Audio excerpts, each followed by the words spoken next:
Hot takes on new releases. Let's talk about it, 'cause I have opinions and I have things to say. Hi everyone, I'm Annie G and welcome to my channel where the scents are sweet and the takes are spicy.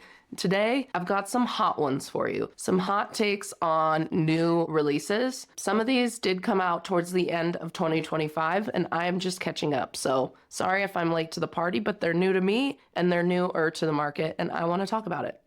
If that sounds good, like, subscribe, all that good stuff means a lot to me. I'm here for you Mondays, Wednesdays, and Saturdays. So let's talk about new releases. The first one being Violet 30 from Le Labo.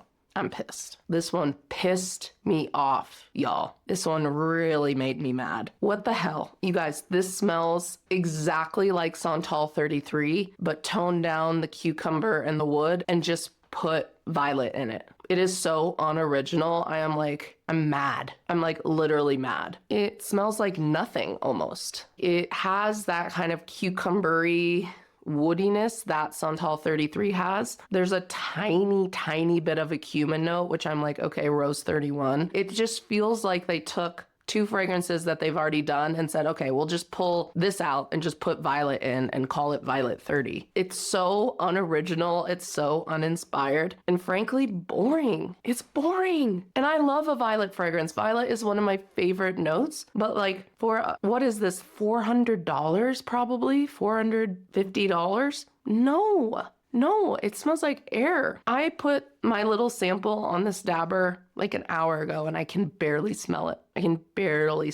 Pisses me off. Because this house doesn't really release that much that often, okay? So I'm like, you've been working on this for how long? They announced this, I think, over the summer. So we've been waiting for months for this, and that's it. I'm almost anosmic to it because it's just aldehydes and violet and some woody notes. The top notes are violet, aldehydes, white tea, and rose. White tea, where I get no tea. Middle notes, incense, cumin, and saffron, where not getting that at all. And then base notes, cedar, guaiac wood, amber, and patchouli. I am getting the cedar and the guaiac wood. That's the woodiness that I'm correlating to Rose 31 and Santal 33. But like, so disappointing. It is so weak. You can't even smell it in the air. Pisses me off, you guys. Le Labo, figure it out. I'm sick of them. Thé Noir, beautiful. Thé Matcha, great. Rose 31, beautiful. I can't wear it because it's triggering because I wore it during probably the most stressful, worst year of my life, but beautiful fragrance. What is this?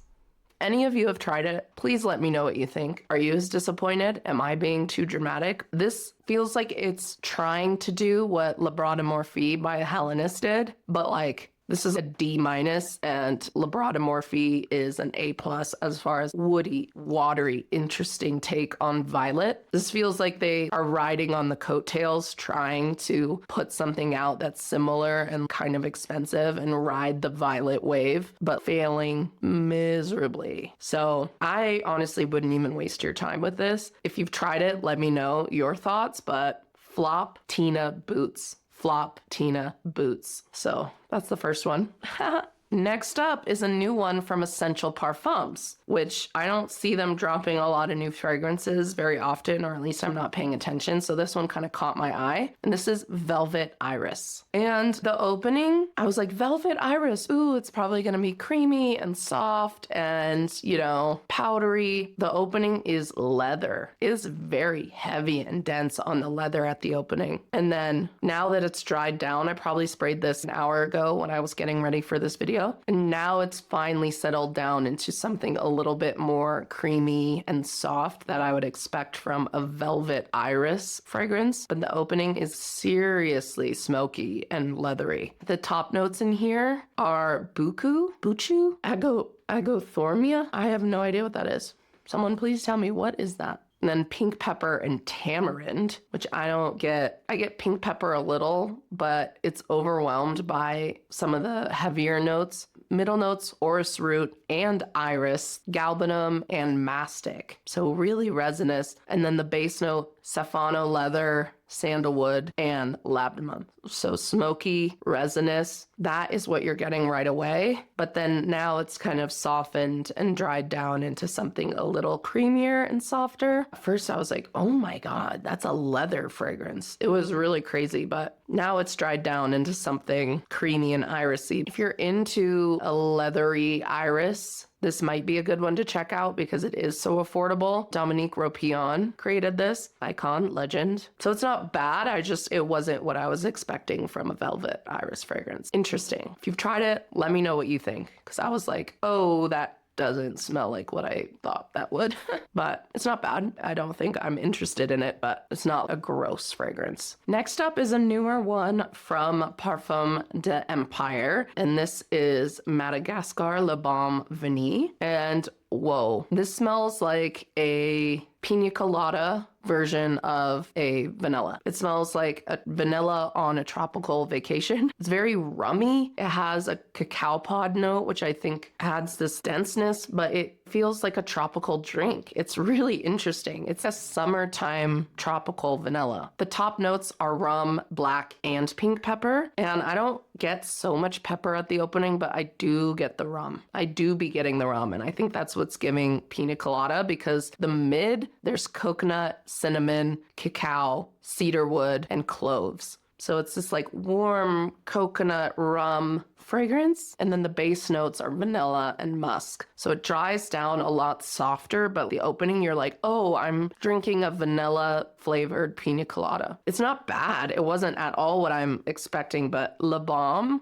I don't know what baume means in French, but when I saw that word, I thought of balmy, and it is balmy. It's thick, it's rich, it's tropical. It's really kind of fun. I kind of like it. I think for a summertime vanilla in the warm weather, if you get really sensual and rich, I really like it. I think it's a really unique take on vanilla. It's not really like anything I've smelled. And yeah, I was pleasantly surprised. So if you have tried it, let me know what you think. I think it's a really cool take on vanilla, especially if you like something boozy, a little tropical. I think it might be fun for the warmer months. And next up is a new one from Profumum Roma, and that is Auriga.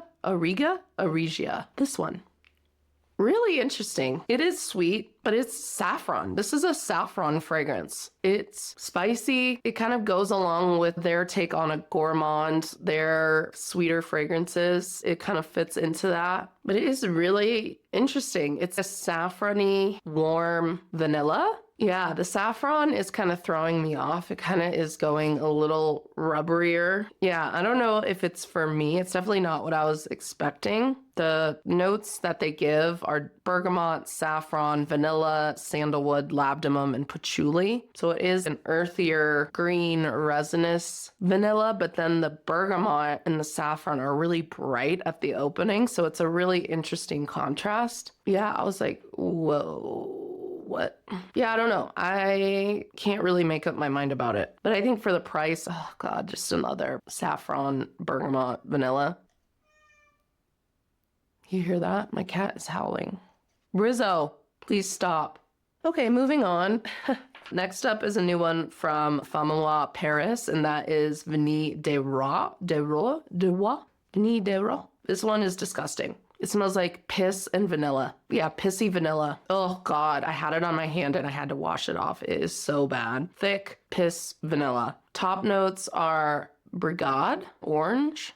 Don't know what that is. Middle notes, Peru balsam, orange blossom, neroli, cinnamon, watery notes, and pink pepper. And then the base notes, two kinds of vanilla, vanillin, tonka bean, amber, praline, cedarwood, patchouli, and labdanum. Yeah, the orange blossom and neroli are so sharp. I think that's what's giving piss to me. It's like kind of trying to do what Altair does, but so bad. It's too thick. The praline is way too thick. It's so bad. And for the price, I'm like, no.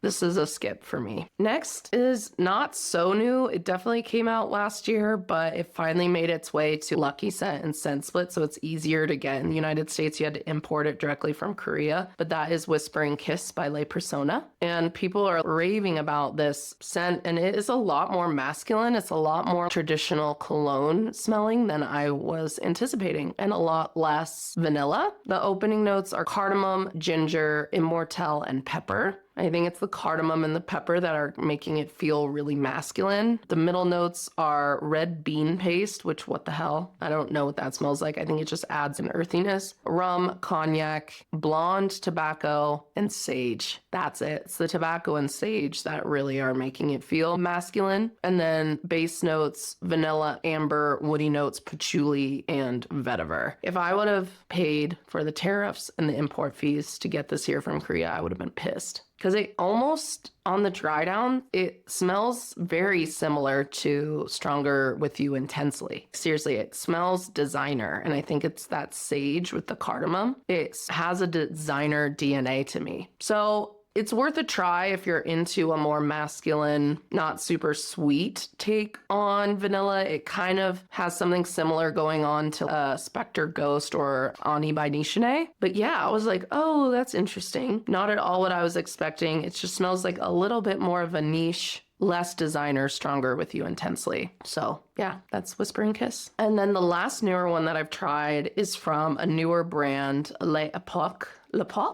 And I talked about Dopamine Rose in a previous video. If you haven't watched my Rose video, check it out. But this is their other one. This is Delusions of Grandeur. And this is an apricot tobacco leather fragrance. And it's really interesting, really good. Top notes, tobacco, apricot, and rum. It's a little boozy, not too strong. The tobacco is not super smoky. It's really soft and well blended. Middle notes, leather, jasmine, and saffron. And the saffron's not rubbery at all. And the base notes are amber, sandalwood, and musk. But really what you're getting is an apricot-y tobacco, slightly leathery fragrance. It's really interesting. It's more feminine than you would think it is. It's a feminine, soft tobacco apricot fragrance. It's really pretty. I really like it. I don't typically like a leathery fragrance like this, but something about it feels still very feminine and elegant, and I think it's that apricot. It's kind of yummy. And the jasmine, it feels very chic and interesting. I really, really like this. I think it's definitely different than anything I've smelled, and I think worth checking out. I've been really impressed with both of these. Are they groundbreaking, unique? No, but they're definitely not boring. I'll say that. So Delusions of Grandeur from L'Epoque, I think, is a beautiful, interesting fragrance. So those are my takes on a few newer perfumes. Let me know if you've tried any of these. Let me know if you're interested in trying any of these, what your opinions are, especially on that Le Labo one. What the hell? But yeah, thank you so much for watching, and I will see you in my next one. Thanks. Bye.